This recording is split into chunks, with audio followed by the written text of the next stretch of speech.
మహమ్మద్ షాబుద్దీన్ ఈయన కూడా చెప్పారు. ఈయనకేంటంటే దేర్ ఇస్ అ రూల్, మనకి మీడియం ఆఫ్ ఇన్స్ట్రక్షన్. ఇప్పుడు ఫిజికల్ ఎడ్యుకేషన్ పోస్ట్ ఇతనికి చూస్తే ఉర్దూ మీడియంలో చదువుకున్నాడు, 10th క్లాస్ లో తెలుగు లేదు, ఇంటర్మీడియట్ లో తెలుగు లేదు, ఎక్కడ తెలుగు లేదు. మనం నోటిఫై చేసిన పోస్టులు గవర్నమెంట్ హై స్కూల్, జిల్లా పరిషత్ హై స్కూల్. అక్కడ మనం ఏమంటున్నామంటే ఫిజికల్ ఎడ్యుకేషన్ అంటే కొంత ఇన్స్ట్రక్షన్ కూడా ఉంటది. సో తెలుగులో మాట్లాడటం, తెలుగులో మీడియం ఆఫ్ ఇన్స్ట్రక్షన్ అనేది అవసరం కాస్త. మన జీవోలో చాలా క్లియర్ గా ఇచ్చిన 15 జీవోలో చాలా క్లియర్ గా రాశాం. ఏమని రాశాము?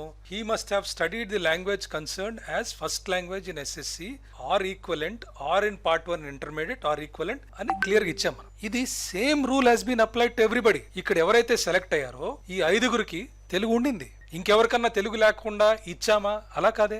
ఇక్కడ అందరు చూడండి, అందరు మైనారిటీ కమ్యూనిటీ. షేక్ పూరి బాషా, షెహనాజ్, షేక్ రంజాన్, ఆరిఫ్ అలీ, షేక్ అలీ. నేను ముందుగానే ఎగ్జామ్ పెట్టక ముందులే చెప్పాం కదా ఉండాలని. ఎగ్జామ్ పెట్టిన తర్వాత మార్చింది కాదు కదా. సో డిసప్పాయింట్ అవ్వటం తప్పు లేదండి, మీ ఫీలింగ్స్ నేను అర్థం చేసుకుంటాం. కానీ రూల్ ప్రకారం ఉందా లేదా, మనం చెప్పిన నోటిఫికేషన్ ప్రకారం